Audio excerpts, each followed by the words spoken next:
চট্টগ্রামের বন্যা পরিস্থিতির খবর জানতে যুক্ত হব সহকর্মী কাজী মাহফুজের সঙ্গে। সরাসরি যুক্ত হচ্ছে তার সঙ্গে। কাজী মাহফুজ, এই যে বৃষ্টির কারণে চট্টগ্রামে পাহাড়ি এলাকায় সতর্কতা জারি করা হয়েছে, সে বিষয়ে একটু বিস্তারিত জানাবেন। প্রশাসনের পক্ষ থেকে কি কি ধরনের সতর্কতা অবলম্বন করা হয়েছে সেখানে? মিম, বলে রাখি যে চট্টগ্রামে গত রাত থেকেই কিন্তু গুঁড়ি গুঁড়ি বৃষ্টি হয়েছে। বৃষ্টির সাথে বাতাসের তীব্রতাও আমরা দেখেছি। এর মধ্য দিয়ে সকালে আমরা যেটা লক্ষ্য করলাম, নগরীর বিভিন্ন পাহাড়ি এলাকা ঘুরে যেটা দেখেছি, বিভিন্ন জায়গাতে গাছ ভেঙে পড়েছে। এমন অবস্থায় যারা পাহাড়ের চূড়ায় কিংবা পাহাড়ের পাদদেশে বসবাস করে তাদের মধ্যে একটি আতঙ্ক বিরাজ করছে। আমরা দেখি প্রতি বছর ভারী বৃষ্টি হলে চট্টগ্রামের পাহাড়ি এলাকাগুলোতে পাহাড় ধসের ঘটনা ঘটে। এতে মানুষের হতাহতের ঘটনা যেমন ঘটে, প্রাণহানির ঘটনাও ঘটে। এটি প্রতি বছরই আমরা দেখে থাকি।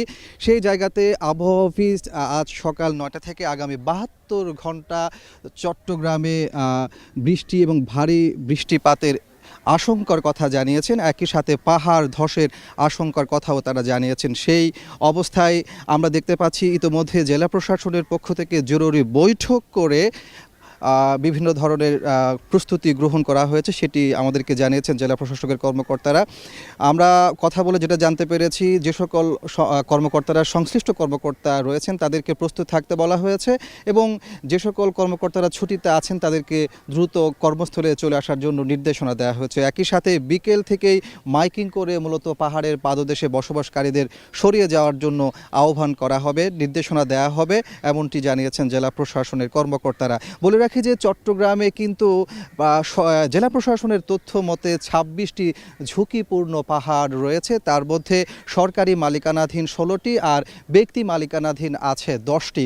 এই পাহাড়গুলোতে কিন্তু প্রতি বছরই ভারী বৃষ্টিপাতের কারণে, ভারী বাতাসের তীব্রতার কারণে পাহাড় ধসের ঘটনা ঘটে।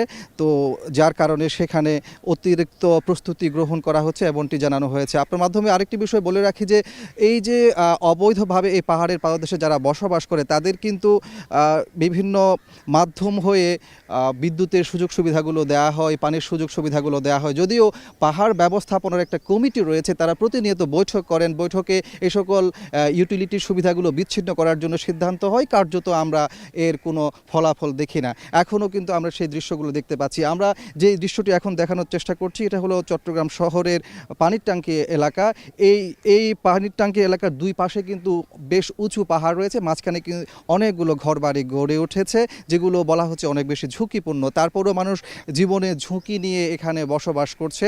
তাদেরকে প্রতি বছরই কিন্তু জেলা প্রশাসনের পক্ষ থেকে, সিটি কর্পোরেশনের পক্ষ থেকে বলা হয়, নির্দেশনা দেওয়া হয় সরে যাওয়ার জন্য। তারপরেও তারা উপায়ন্তর খুঁজে না পেয়ে আবার অনেকেই কম খরচে এখানে থাকতে পারে, যার কারণে তারা এখান থেকে যায় না, ফলে মৃত্যুর মতো ঘটনাগুলো ঘটে পাহাড় ধসের মধ্য দিয়ে।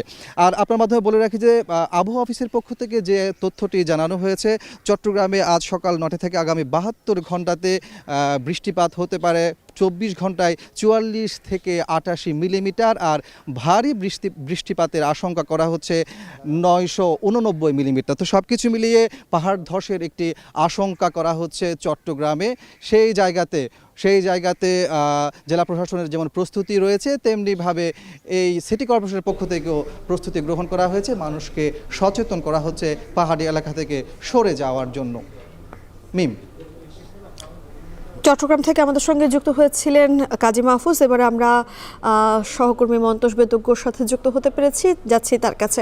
মন্তোষ, আপনার সঙ্গে সংযুক্ত হতে বেশ বেগ পেতে হয়েছে। আমাদের সম্ভবত নেটওয়ার্কের কোনো জটিলতায় বারবার আপনি আমাদের কাছ থেকে বিচ্ছিন্ন হয়ে যাচ্ছিলেন। এবারে আমরা আপনার কাছে যে বিষয়টি জানতে চাই, যে বিষয়টি নিয়ে আসলে কথা হচ্ছিল শুরুতেই, এই যে পাহাড় ধস হয়েছে কক্সবাজারের রোহিঙ্গা ক্যাম্পে, সেখানে উখিয়ায় 9 জনের মৃত্যু হয়েছে। এতে করে আসলে এই যে হতাহতের মধ্য দিয়ে বিস্তারিত জানাবেন এবং যারা আসলে হতাহত হয়েছে সেই সংখ্যাটা বাড়ার কোনো শঙ্কা রয়েছে কিনা?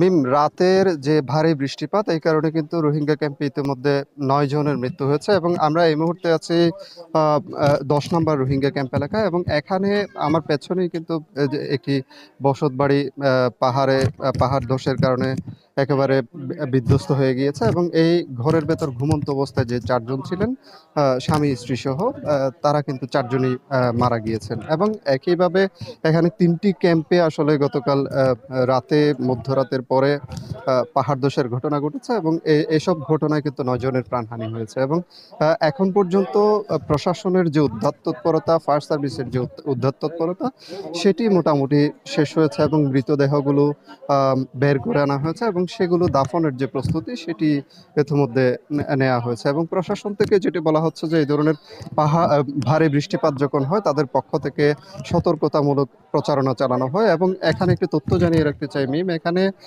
কক্সবাজারের উখিয়া টেকনাফের 33টি আশ্রয় শিবির রয়েছে, যেগুলো পুরোপুরি কিন্তু পাহাড়ি পরিবেশে গড়ে উঠেছে এবং প্রায় 6,000 একর বনভূমি, পাহাড়ি বনভূমি, এইসব এলাকায় কিন্তু এই 12 লাখেরও বেশি রোহিঙ্গার বসবাস এবং তাদের অধিকাংশই কিন্তু পাহাড়ের চূড়ায়, পাহাড়ের মাঝখানে, খাজে খাজে এবং পাহাড়ের পাদদেশে কিন্তু ঝুঁকি নিয়ে বসবাস করছে। এবং দিন দিন কিন্তু এই ঝুঁকিটা কিন্তু দিন দিন বাড়ছে এবং যখনই আসলে বৃষ্টি হয় তখনই প্রশাসনের তৎপরতা দেখা যায়। শুধু রোহিঙ্গা ক্যাম্প নয়, এখানকার কক্সবাজারের যে 9টি উপজেলার পাহাড়ি পরিবেশ রয়েছে সেখানে কিন্তু 5 লাখেরও বেশি বাসিন্দা ঝুঁকিতে থাকেন, পাহাড় ধসের ঝুঁকিতে। এবং এরকম পরিস্থিতিতে কিন্তু যখনই আসলে এই ধরনের ভারী বর্ষণের ঘটনা ঘটে তখনই প্রশাসনের তৎপরতাটি পরিলক্ষিত হয়। এখানে আমরা 9 নম্বর রোহিঙ্গা ক্যাম্পে আগে যে জায়গাটিতে গিয়েছি সেখানে কিন্তু আমরা দেখেছি যে তাদের পক্ষ থেকে একটি গাইড ওয়াল দেওয়ার জন্য কিন্তু প্রশাসনকে জানানো হয়েছিল, কিন্তু তারা